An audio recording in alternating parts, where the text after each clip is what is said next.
Hapsay ra ang pagbukas sa unang adlaw sa klase sa mga pampublikong tunghaan sa dakbayan sa Sugbo. Hugot nga koordinasyon sa mga school administrators sa barangay ug kapulisan gipatuman.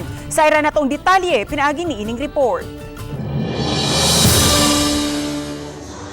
Sa Cebu City Central School naabtan sa GMA Regional TV kining duha ka mga grade 1 pupils nga silang Drake ug Drake Camillo nga gikulbaan apan excited na silang pagtungha. Excited ba ka? Gano'ng excited man? So what? Welcome back to school. We come back to school. Excited na ka? Kabahin sila sa mukapin 3,000 ka mga tinunan sa tunghaan gikan sa kinder hangtod na sa grade 6 nga nitambong sa flag racing ceremonies. Tungod kay Agosto man, kipahigayon o sabdayon ang hamubong programa sa buwan ng wika sa tunghaan.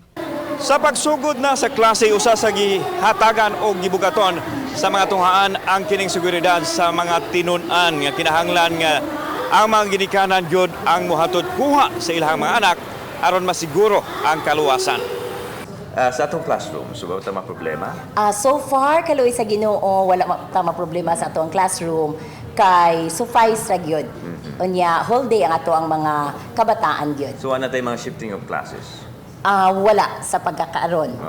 Matod sa principal sa tunghaan nga si Nancy Manggilimutan nga gipaniguro nila ang kaluwasan sa matinunan nga gihangop usab sa mga ginikanan. Nya ang atong mga kabataan amo ra gining pahinumduman nga dili gyud magpatuyang og talk to strangers, dili pataka og kuyog.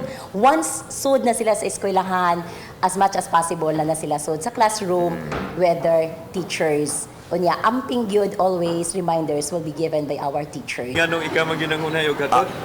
Karon para sigurado ba sir nga nakibaw karon panahon na daghang binuang mga bata ato ako hatod para sigurado jud ako apong safe. Nakikalayo na sila sa barangay o kapulisan nga maoy naghatag og kasiguruhan sa eskwelahan. Generally peaceful and secured ang atong situation in Central Visayas, although makasinati ita og mga traffic congestion in specific areas. Way nakitang dagkong problema ang eskwelahan sa pagbalik na sa klase. Gipaniguro usab nila nga masunod sa mga tinunan ng health guidelines bisan og wala na ang pandemic. Samtang giawhag sa tagduma sa eskwelahan ang mga ginikanan nga magpa-enroll na sa mga anak aron dili maalkanse sa mga adlaw sa ilahang pagtungha.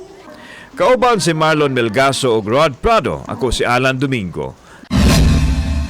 Balitang Bisdak.